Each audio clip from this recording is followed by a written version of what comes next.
ಸಾದಲಿ ಮುಖ್ಯ ರಸ್ತೆ ಇದು ಸುಮಾರು ವರ್ಷಗಳಿಂದ ನೆಲೆಗುದಿಗೆ ಬಿದ್ದಿರ್ತಕ್ಕಂತಹ ಒಂದು ಕಾಮಗಾರಿ. ಊರಿನ ಮುಖಂಡರು ಹಾಗೂ ಸುತ್ತಮುತ್ತಲಿನ ಊರುಗಳವರು ಅನೇಕ ಬಾರಿ ಪ್ರಸ್ತಾವನೆಯನ್ನು ಕೊಟ್ಟರೂ ಸಹ ಇಲ್ಲಿ ಯಾವುದೇ ತರಹದ ಕಾಮಗಾರಿಗಳು ಆಗಿರಲಿಲ್ಲ. ನೀವು ಮೇನ್ ರೋಡಿಂದ ಬರಬೇಕಾದ್ರೆ ಚಿಕ್ಕಬಳ್ಳಾಪುರ ಬೌಂಡ್ರಿ ಎಷ್ಟಿದೆಯೋ ಅಲ್ಲಿವರೆಗೂ ರಸ್ತೆ ಚೆನ್ನಾಗಿದೆ. ಅದಾದ ಮೇಲೆ ಎಲ್ರಿಗೂ ಗೊತ್ತಾಗ್ಬಿಡ್ತದೆ ನಾವು ಶಿಡ್ಲಘಟ್ಟ ತಾಲೂಕು ಎಂಟ್ರಿ ಆಗಿದ್ದೀವಿ ಅಂತ. ಯಾಕಂತ ಹೇಳಿದ್ರೆ ಅಷ್ಟು ವರಸ್ಟ್ ಆಗಿದೆ ರಸ್ತೆ ಇದು. ಈಗಾಗಲೇ SSLC ಮಕ್ಕಳಿಗೆ ಪರೀಕ್ಷೆಗಳು ನಡೀತಾ ಇದ್ದಾವೆ. ಎಲ್ಲರೂ ಗೋಳು ಹೇಳ್ಕೊತಾ ಇದ್ದಾರೆ, ಸ್ವಾಮಿ ಸರಿಯಾದ ಸಮಯಕ್ಕೆ ಮಕ್ಕಳು ಪರೀಕ್ಷೆ ಅಟೆಂಡ್ ಆಗ್ತಾ ಇಲ್ಲ. ಆ ಶಾಲೆಯಲ್ಲಿರ್ತಕ್ಕಂಥ ಮುಖ್ಯೋಪಾಧ್ಯಾಯರು ಒಂದು ಕಾರನ್ನು ಬಾಡಿಗೆಗೆ ತಗೊಂಡು ಮಕ್ಕಳನ್ನ ಇಲ್ಲಿಂದ ಸಾಗಿಸ್ತಕ್ಕಂಥ ಕೆಲಸ ಮಾಡ್ತಾ ಇದ್ದಾರೆ. ಗೌರ್ಮೆಂಟ್ ಬಸ್ ಅನುಕೂಲ ಇದ್ರೇನು ಆ ನಿರ್ವಾಹಕರು ಯಾವುದೇ ಕಾರಣಕ್ಕೂ ಈ ರಸ್ತೆಯಲ್ಲಿ ನಾವು ಬರೋದಿಲ್ಲ, ನಿಮ್ಮ ಸಾದಲಿ ಗ್ರಾಮದಲ್ಲಿ ಏನಾದ್ರು ಬಂದರೆ ನಮ್ಮ ಬಸ್ಸುಗಳು ಮೂನೇ ಆಗೋದಿಲ್ಲ, ಆ ರೀತಿಯಾಗಿ ವರಸ್ಟ್ ಆಗಿದೆ, ಹಂಗಾಗ್ಬಿಟ್ಟು ನಿಮ್ಮ ಗ್ರಾಮಕ್ಕೆ ನಮ್ಮ ಬಸ್ ಬರೋದಿಲ್ಲ ಅಂತ ಹೇಳ್ಬಿಟ್ಟು ಅವರು ಸಾದಲಿ ಗ್ರಾಮದ ರಸ್ತೆಯನ್ನು ಬಹಿಷ್ಕಾರ ಮಾಡಿದ್ದಾರೆ. ಯಾರು? ಗೌರ್ಮೆಂಟ್ ಬಸ್ಸು ಅವರು.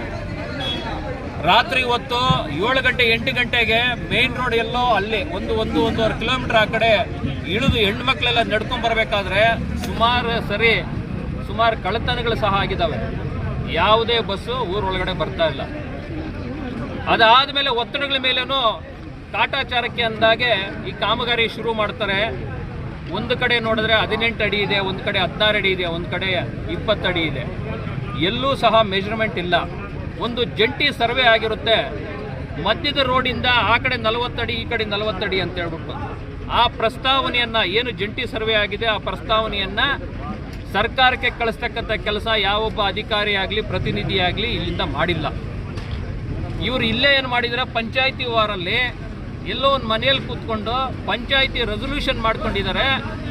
ಕೇವಲ ಮಧ್ಯ ರೋಡಿಂದ 20 ಅಡಿ ಆ ಕಡೆ 20 ಅಡಿ ಈ ಕಡೆ ಅಂತ ಹೇಳ್ಬಿಟ್ಟು ಅದು ಸಹ 20 ಅಡಿ ಆಗ್ತಾ ಇಲ್ಲ. ಅದು ಕೆಲವು ಕಡೆ 18 ಅಡಿ ಇದೆ, ಕೆಲವು ಕಡೆ 16 ಅಡಿ ಇದೆ.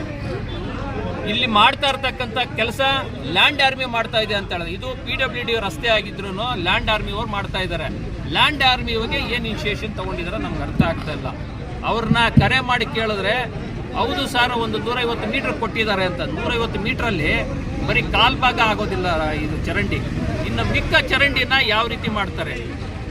ಗ್ರಾಮಸ್ಥರೆಲ್ಲ ಮಾಡ್ತಾ ಇರ್ತಕ್ಕಂಥ ಡಿಮ್ಯಾಂಡ್ ಏನಂತ ಹೇಳಿದ್ರೆ ನಮಗೆ ರಸ್ತೆ ಮಾಡ್ತಾ ಇದ್ದಾರೆ, ಅದು ವರ್ಷಾನುಗಟ್ಟಲೆ ಆದಮೇಲೆ ಈ ಕಾಮಗಾರಿಯನ್ನು ಎತ್ಕೊಂಡಿದ್ದಾರೆ. ಸಂತೋಷ ಸಮಯ ಮಾಡ್ತಕ್ಕಂಥದನ್ನ ಕರೆಕ್ಟಾಗಿ ಒಂದೇ ಸರಿ ಮಾಡ್ಬಿಡಿ. ನಮಗೇನು 80 ಅಡಿ ರಸ್ತೆ ಬೇಡ, 40 ಅಡಿನೇ ಇರಲಿ. ಆ 40 ಅಡಿ ಇಂಟರ್ನಲ್ ಇರ್ತಕ್ಕಂಥ ರಸ್ತೆ ಬಿಟ್ಟು ಆ ಕಡೆ ಈ ಕಡೆ ಚರಂಡಿ ಮಾಡಿ ಅನ್ನೋದನ್ನ ಹೇಳ್ತಾ ಇದ್ದಾರೆ. ಇನ್ನೂ ಕೆಲವರು ಬಂದು ಹೇಳ್ತಾ ಇದ್ದಾರೆ, ಸ್ವಾಮಿ ನನಗಿರ್ತಕ್ಕಂಥದ್ದು ಒಂದೇ ಒಂದು ಮನೆ, ಆ ಮನೆನೂ ನಾನು ಬಿಟ್ಕೊಟ್ಬಿಡ್ತೀನಿ, ನನಗೇನೋ ಸರ್ಕಾರದಿಂದ ಬದುಕಲಿಕ್ಕೆ ಏನಾದರೂ ಒಂದು ಸೂರು ಅವ್ಯವಸ್ಥೆ ಮಾಡ್ಬೋದಾ ಅನ್ನೋದನ್ನು ಅವರು ಮಾಡ್ತಾ ಇದ್ದಾರೆ. ನಾವು ಖಂಡಿತವಾಗಿ ಅದನ್ನೆಲ್ಲ ಕನ್ಸಿಡರ್ ಮಾಡಬೇಕಾಗ್ತದೆ. ಪಾಪ ಎಲ್ಲ ಬಡ ಜನಗಳಿದ್ದಾರೆ, ರೈತಾಪಿ ಬಾಂಧವರಿದ್ದಾರೆ, ಅವ್ರನ್ನೆಲ್ಲ ಇರ್ತಕ್ಕಂಥ ನೂರಾರು ವರ್ಷಗಳಿಂದ ಬದುಕಾಗ್ತಾ ಮನೆಯನ್ನ ಒಡೆದಾಕಿ ನಾವು ರಸ್ತೆ ಮಾಡ್ತಕ್ಕಂಥದ್ದು ಸರಿಯಲ್ಲ. ಅವರಿಗೆ ಸೇರ್ತಕ್ಕಂಥ ಒಂದು ಏನು ಪರಿಹಾರ ಇದೆ ಅದನ್ನ ಸಂಬಂಧಪಟ್ಟ ಜಿಲ್ಲಾಧಿಕಾರಿಗಳು ದಯವಿಟ್ಟು ಇಲ್ಲಿಗೆ ಬಂದು ಅದನ್ನ ಘೋಷಣೆ ಮಾಡಬೇಕು. ಈ ರಸ್ತೆಯನ್ನ ಮಾಡೋದನ್ನ ವೈಜ್ಞಾನಿಕವಾಗಿ ಯಾವ ರೀತಿ ಇರಬೇಕು, ಜಂಟಿ ಸರ್ವೆ ಏನಾಗಿದೆ, ಗ್ರಾಮಸ್ಥರ ಸಮ್ಮುಖದಲ್ಲಿ ಅವರು ಎಷ್ಟು ದಿನದಲ್ಲಿ ಕಾಮಗಾರಿನ ಮುಗಿಸ್ತೀವಿ ಅಂತಕ್ಕಂಥ ಒಂದು ಪ್ರಸ್ತಾವನೆಯನ್ನು ಹೇಳಬೇಕು ಅಂತೇಳಿ ಇವತ್ತಿನ ದಿವಸ ಗ್ರಾಮಸ್ಥರೆಲ್ಲ ಇಲ್ಲಿ ಧರಣಿಯನ್ನು ಕೂತಿದ್ವಿ. ದಯಮಾಡಿ ನಾವು ಈ ಮಾಧ್ಯಮ ಮಿತ್ರರ ಮುಖಾಂತರ ಮನವಿ ಮಾಡ್ತೀವಿ, ಸಂಬಂಧಪಟ್ಟ ಯಾರು ಅಧಿಕಾರಿಗಳಿದ್ದಾರೆ, ಯಾರು ಈ ರಸ್ತೆಯ ಕಾಮಗಾರಿ ಗುತ್ತಿಗೆದಾರರಿದ್ದಾರೆ, ಯಾವ ಡಿಪಾರ್ಟ್ಮೆಂಟು ಇದನ್ನು ಇನಿಷಿಯೇಟ್ ತೊಗೊಂಡಿದ್ದಾರೆ ಹಾಗೂ ಸಂಬಂಧಪಟ್ಟ ಜಿಲ್ಲಾಧಿಕಾರಿಗಳು ತಹಸೀಲ್ದಾರರು ಇದ್ರ ಬಗ್ಗೆ ಗಮನ ಹರಿಸಿ ಕೂಡಲೇ ಸ್ಥಳಕ್ಕೆ ಬಂದ್ಬಿಟ್ಟು ಗ್ರಾಮಸ್ಥರಿಗೆ ಮನವೊಲಿಸಬೇಕು. ರಸ್ತೆ ಅಗಲೀಕರಣ ಮಾಡಬೇಕು ಅಂತ ಹೇಳಿದ್ರೆ ಯಾರನ್ನೆಲ್ಲ ಮಾತನಾಡಬೇಕು ಅವ್ರನ್ನ ಮಾತನಾಡಬೇಕಾಗ್ತದೆ. ಸಂಬಂಧಪಟ್ಟವರಿಗೆ ಪರಿಹಾರವನ್ನು ಏನು ಘೋಷಣೆ ಮಾಡಬೇಕು ಅದನ್ನು ಘೋಷಣೆ ಮಾಡಿ ಇಮಿಡಿಯೇಟ್ ಆಗಿ ಈ ಕಾಮಗಾರಿಯನ್ನು ಮುಗಿಸಬೇಕು ಅನ್ನೋದೇ ಈ ಎಲ್ಲ ನಮ್ಮ ಗ್ರಾಮಸ್ಥರ ಒಂದು ಆಗ್ರಹ. ಸರ್, ಈ ಭಾಗದ ಈ ರಸ್ತೆಗೆ ಸಂಬಂಧಪಟ್ಟಾಗೆ ಶಾಸಕರಾಗಿರ್ತಕ್ಕಂಥ ರವಿಕುಮಾರ್ ಅವರು ಪಂಚಾಯಿತಿವಾರು ಒಂದು ಮೀಟಿಂಗ್ನು ಮಾಡಿರ್ತಾರೆ. ಅವರು ಮಾಡಿಬಿಟ್ಟು ಎಲ್ಲ ಇವರ ಅಭಿಪ್ರಾಯಗಳನ್ನು ತೆಗೆದುಕೊಂಡಿದ್ದೀವಿ ಅಂತ ಹೇಳ್ತಾ ಇದ್ದಾರೆ. ಅವರು ಬಂದು ಏನು ಮಾಡಿದ್ದಾರೆ, ರಸ್ತೆ ಭಾಗದಿಂದ 20 ಅಡಿ ಮಾತ್ರ ಮಾಡಿ, ಇಲ್ಲ ಅದ್ರ ಮೇಲೆ ಹೋದರೆ ಎಲ್ಲ ಮನೆಗಳು ಹೋಗಬೇಕು ಅಂತೇಳಿ ಮನವೊಲಿಸ್ತಕ್ಕಂಥ ಕೆಲಸ ಮಾಡಿದ್ದಾರೆ ಅನ್ನೋ ಒಂದು ಮಾಹಿತಿ, ಪೂರ್ತಿ ನಮ್ಗೆ ಮಾಹಿತಿ ಇಲ್ಲ. ಆ ಮಾಹಿತಿ ಮೇಲೆಗಡೆ ಅವರು ಬಂದು ಆ ಗ್ರ್ಯಾಂಟ್ಸಲ್ಲಿ ಏನು ಮಾಡಿದ್ದಾರೆ, ಲ್ಯಾಂಡ್ ಆರ್ಮಿಗೆ ಹಾಕ್ಬಿಟ್ಟು ಮಾಡಿ ಒಂದು ಕಡೆ ಚರಂಡಿ ಮಾಡ್ತಕ್ಕಂಥ ಕೆಲಸ ಮಾಡ್ತಾ ಇದ್ದಾರೆ. ಅದರಲ್ಲೂ ಗ್ರಾಮಸ್ಥರು ಏನು ದೂರ ಮಾಡ್ತಾ ಇದ್ದಾರೆ. ಶಾಸಕರು ಬಂದು ಹೇಳಿದಾರಲ್ವಾ 20 ಅಡಿ ಆ 20 ಅಡಿನೂ ಸರಿಯಾಗಿ ಬಿಡ್ತಾ ಇಲ್ಲ ಇವರು. ಆ 20 ಅಡಿ ಒಳಗಡೆನೆ ಚರಂಡಿ ಹಾಕ್ತಾ ಇದ್ದಾರೆ. ಇನ್ನು 4 ಅಡಿ ಚರಂಡಿ ಅಗಲ ಹೋದ್ರೆ 2 ಕಡೆ 8 ಅಡಿ ಹೋಯ್ತು ಅಂತೇಳಿ ಇನ್ನು ಉಳಿಯೋದು 30-32 ಅಡಿ. ಯಾವುದೇ ಕಾರಣಕ್ಕೂ ಅದು ಸೊಲ್ಯೂಷನ್ ಅಲ್ಲ. ಹೆವಿ ವೆಹಿಕಲ್ಸ್ ಏನಾದರೂ ಪಾಸ್ ಆಗಬೇಕಾದ್ರೆ ಆ ಕಡೆಯಿಂದ ಏನಾದ್ರು ಬಂತು ಅಂದರೆ ಮತ್ತೆ ನಿಲ್ತಕ್ಕಂಥ ಕೆಲಸ ಆಗ್ತದೆ. ದಯಮಾಡಿ ಅದನ್ನು ಮಾಡಬಾರ್ದು ಅನ್ನೋದನ್ನು ಹೇಳ್ತಾ ಇದ್ದಾರೆ. ಶಾಸಕರು ಸರ್ಕಾರಕ್ಕೆ ಒತ್ತಡವನ್ನು ಹಾಕಿದ್ದಾರೆ. ಆದರೆ ಈಗ ಇರ್ತಕ್ಕಂಥ ಸರ್ಕಾರ ನರಸತ್ತ ಸರ್ಕಾರ. ಯಾವುದೇ ಒಂದು ಕರೆಕ್ಟಾಗಿರೋ ಸ್ಯಾಲ್ರಿಗಳು ಅಂದರೆ RIಗಳಿಗಾಗಲಿ PDOಗಾಗಲಿ ನೀವು ನೋಡ್ತಾ ಇದ್ರೆ ಎಲ್ಲ ಕಡೆನೂ ಅವರು ಪ್ರತಿಭಟನೆಯಲ್ಲಿ ಕೂತಿದ್ದಾರೆ. ಅವರು ಫುಲ್ಫಿಲ್ ಮಾಡ್ತಾ ಇಲ್ಲ. ಅಲ್ಲಿಂದ ಗ್ರಾಂಟ್ ಬಂದ ಮೇಲೆ PWDಗೆ ವರ್ಕ್ ಆರ್ಡರ್ ಕೊಡ್ತಾರೆ ಅಂತ ಹೇಳಿದ್ರೆ ಅದು ನಾವು ಸುಮ್ಮನೆ ಈ ಟೈಮ್ ಬೀಯಿಂಗು ಬೀಸೋ ದೊಣ್ಣೆಯಿಂದ ತಪ್ಪಿಸ್ಕೋಬೇಕು ಅಂತಾರಲ್ಲ, ಆ ರೀತಿ ಏನೋ ಒಂದು ಹೇಳಿ ಹೋಗ್ತಕ್ಕಂಥ ಸಬೂಬೆ ಆಗ್ತದೆ ಹೊರತು ಅದು ಯಾವುದೋ ಕಾರ್ಯಗತೆ ಆಗೋದಿಲ್ಲ. ಅದಕ್ಕೋಸ್ಕರ ಸಂಬಂಧಪಟ್ಟ ಈಗ ಶಾಸಕರಾಗಿರ್ಬೋದು, ಇಲ್ಲ ಅಂತ ಹೇಳಿದ್ರೆ ಜಿಲ್ಲಾಧಿಕಾರಿಗಳಾಗಿರ್ಬೋದು, ಇಲ್ಲ PWD ಅವರು ಡಿಪಾರ್ಟ್ಮೆಂಟ್ ಅವರು ಆಗಿರ್ಬೋದು, ಬಂದು ಇಲ್ಲಿ ಆಶ್ವಾಸನೆ ಕೊಡಲಿ, ಇರ್ತಕ್ಕಂಥ ವಾಸ್ತವಾಂಶ ಹೇಳಿ. ಸ್ವಾಮಿ ಸರ್ಕಾರದಿಂದ ಯಾವುದೇ ಅನುದಾನ ಬರ್ತಾ ಇಲ್ಲ, ನಾವೇನು ಮಾಡೋಕ್ಕಾಗಲ್ಲ ಅಂದರೆ ಅದನ್ನೇ ಹೇಳ್ಬಿಡ್ಲಿ. ನಾವು ಅದ್ರ ಮೇಲೆ ಆಸೆನೇ ಬಿಟ್ಬಿಡ್ತೀವಿ.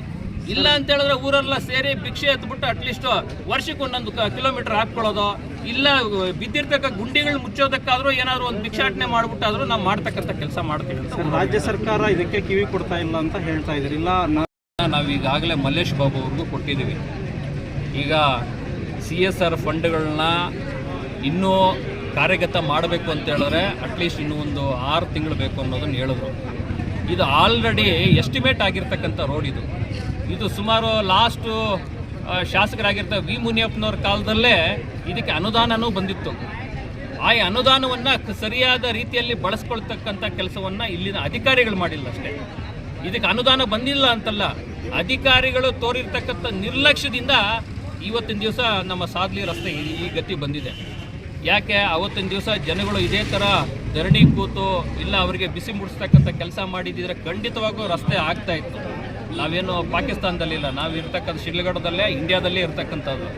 ಬಿಸಿ ಮುಡಿಸ್ತಕ್ಕಂಥ ಕೆಲಸ ಮಾಡಲ್ಲ. ಹೇಳೋರು ಕೇಳೋರು ಯಾವತ್ತಿಲ್ವೋ ಅವ್ರಿಗೂ ಅಧಿಕಾರಿಗಳಿಗೂ ಏನೋ ಎಮ್ಮೆ ಮೇಲೆ ನೀರು ಸುರಿದಂಗೆ ಅವರು ಇಲ್ಲಿ ಕೇಳಿಸ್ಕೊಂತ ಅಲ್ಲಿ ಬಿಡ್ತಾರೆ. ಆದರೆ ಈಗ ನಾವು ಮುಖಂಡರೆಲ್ಲ ಸೇರಿ ಮಾತುಕತೆ ಮಾಡಿಕೊಂಡು ಯಾವುದೇ ಕಾರಣಕ್ಕೂ ಇದನ್ನು ಬಿಸಿ ಮುಟ್ಟಿಸ್ತಕ್ಕಂಥ ಕೆಲಸ ಮುಖ್ಯಮಂತ್ರಿವರೆಗೂ ಹೋಗಬೇಕು ಅನ್ನೋ ನಿಟ್ಟಿನಲ್ಲಿ ಇವತ್ತಿನ ದಿವಸ ನಾವು ನಿಶ್ಚಯ ಮಾಡ್ಕೊಂಡಿದ್ದೀವಿ. ಏನು ಅನುದಾನ ಈಗಾಗಲೇ ಪ್ರಸ್ತಾವನೆ ಮಾಡಿದ್ದಾರೆ, 9.5 ಕೋಟಿಯಿಂದ 10 ಕೋಟಿ ಪ್ರಸ್ತಾವನೆ ಹೋಗಿದೆ. ಅದನ್ನು ಎಷ್ಟು ದಿನದಲ್ಲಿ ಬರುತ್ತೆ ಅದನ್ನು ಒಂದು ಅಶ್ಯೂರೆನ್ಸ್ ಕೊಡಬೇಕು. ಫಂಡ್ ಇರುತ್ತೆ, ಅದು ಬಡ್ಜೆಟಲ್ಲಿ ಅಲೋಕೇಟ್ ಆದಮೇಲೆ ಆ ಬಡ್ಜೆಟಲ್ಲಿ ಇರ್ತದೆ.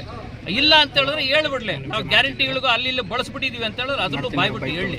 ನಾವು ಅಂದ್ಕೊಂಡಿರೋದು ಇದಕ್ಕೆ ಅಲೋಕೇಟ್ ಆಗಿರ್ತಕ್ಕಂಥ ಫಂಡ್ ಇದೆ ಅನ್ನೋದನ್ನ ನಾವು ಇವತ್ತಿನವರೆಗೂ ನಂಬಿ